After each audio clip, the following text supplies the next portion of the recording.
In this video, we're going to be talking about a few different lighting techniques. I've used these techniques across multiple different projects, ranging from my work as a self-shooter right the way up to being a DP, and they've really helped me get out of some sticky situations. Most of these are going to be using just one light, but I might add a few extra lights in as well in different scenarios, just so you can see what this would look like in a real situation. So yeah, without further ado, let's jump right in. So the first lighting technique, or the first lighting style I should probably say, is Rembrandt lighting. I've spoken about this before, but I'll speak about it again because it's a really popular one. It's one of the many cinematic codes and conventions in lighting, and we've kind of been conditioned to see this particular lighting style as being, you know, quote unquote cinematic or filmic. So this is where you have your key light in a position where the subject is getting this kind of triangle going on under their eye. I've sort of got a little bit of it going on here, although I'm using a very soft light source right now. It gets its name from Rembrandt, the painter, who would kind of emulate this lighting style across a lot of his paintings, and it's sort of one of the things that he became quite known for. So usually I would use this technique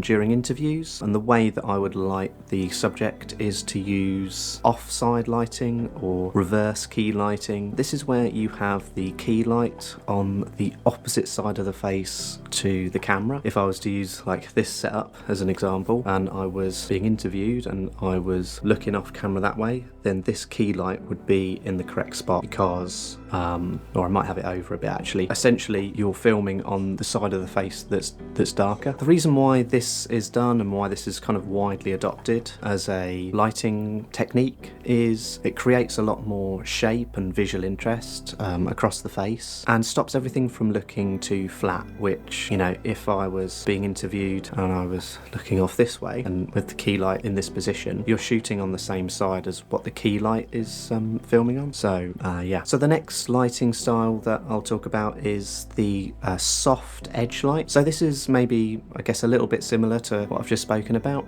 except moving the key light kind of behind and still keeping it soft. And so this is used to create more of a dramatic effect, I suppose. But with it being quite a dramatic effect, if you use it with a soft light source, as I say, then that kind of helps it from not being so dramatic. So in the examples that you're seeing right now, I'm using an aperture with I believe this is maybe a 66 centimeter parabolic dome softbox, and it's got 2 layers of diffusion in, so that really helps to kind of just really keep that light nice and soft and reduce any kind of harsh highlights on the skin. I really like to use backlighting when it's appropriate to, and when, you know, it's appropriate to with the story that we're telling as well, because it just really kind of elevates the look of any subject, and it almost makes them look kind of bigger, and it kind of almost makes them look like they've got maybe a bit more gravitas than they would do with more of a conventional lighting setup. So the next lighting style that I'm going to be talking about is using textured light, in particular with hard light, and we're going to be using mirrors for this. So I might break this down into a separate video, but sometimes I really like to use mirrors to actually increase the distance between the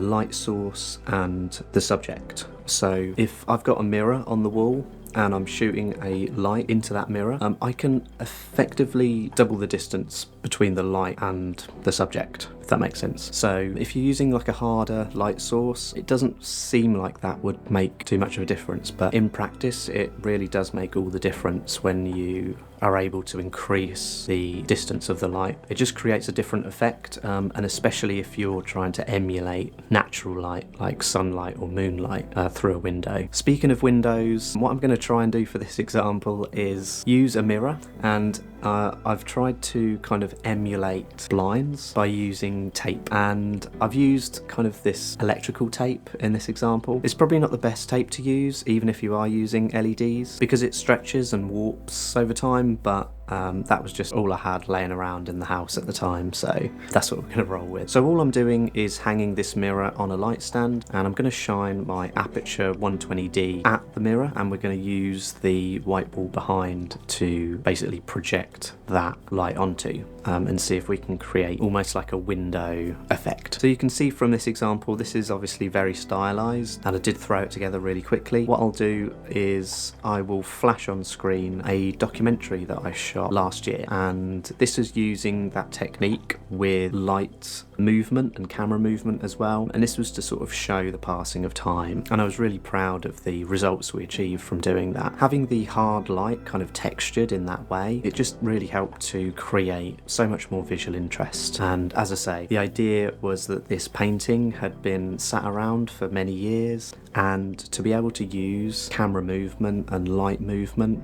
and lighting to help kind of tell that story in just one shot is just absolutely fantastic. So you can also see in my little test demos that I'm also playing around with putting like this fake plant in front of the mirror as well, just to see, you know, the different shapes that we can create, and just to create a little bit of extra visual interest. As I say, the idea of this is perhaps that it's shining through a window, albeit in a very stylized way. If you're exclusively wanting to just get that window effect, by the way, there are these little things called gobos that you can slot into a modifier for a spotlight, and these basically allow you to use your light as kind of a very simplified projector, and you can project these different light shapes onto an environment. And one of my favourite ones that I used on another documentary was one that emulated blinds again. But yeah, you can either do that or you can use this cheaper DIY way. So the next lighting style that I want to talk about is faking sunlight. Here in the UK, we get a lot of overcast, and to be honest, I'm not sure if I can even remember what the sun looks like at the moment. That's okay, because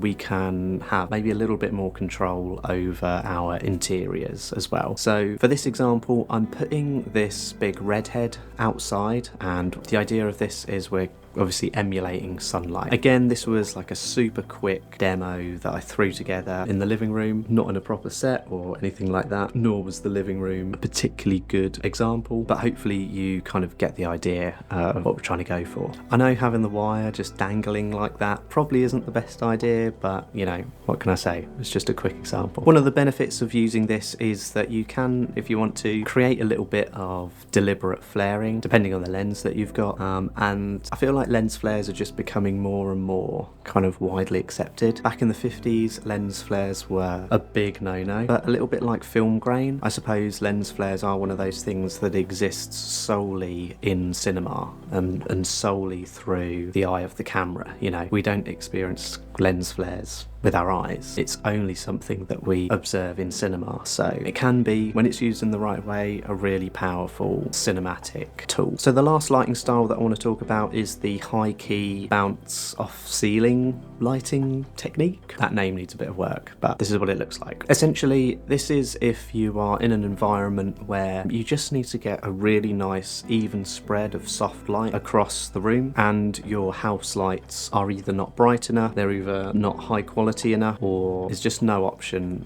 for you to use any sort of house lighting. It just doesn't look very good. What you can do is literally just blast your light off of the ceiling, and sort of using the ceiling as a giant bounce board for the light. And what this does is it just really creates a lovely high quality light as well. Obviously, if we're using like high quality video lights that have a high CRI, then that's going to be ideal for creating that high quality soft light. Again, I'm doing this demo in my living room, which is not the best place to do this example. It's got this horrible green colour on the walls, and it's just does not look pleasing on camera. But I've mainly done this to show the setup of the light and just how simple it is and what a difference it can make from before and after. But what I'll also do is I'll pop on screen right now another documentary that I shot a while back, and this essentially uses exactly that technique, if you want to call it that. As you can see, it just gives a really lovely even spread of light across the room and across the subject and across the work that is being done in this documentary. So yeah, that's definitely one that I kind of pull out of my sleeve more often than I'd like to admit, but it does produce a really nice result and just a nice trick to have up your sleeve. So that just about wraps it up for this video. If you've got any questions or queries about anything you've seen in this video, anything you didn't understand or you want me to elaborate on or go over perhaps in a future video, then be sure to leave a comment down below and I'll get back to you as soon as I see it. But with that being said, thanks for watching and I'll see you in the next one.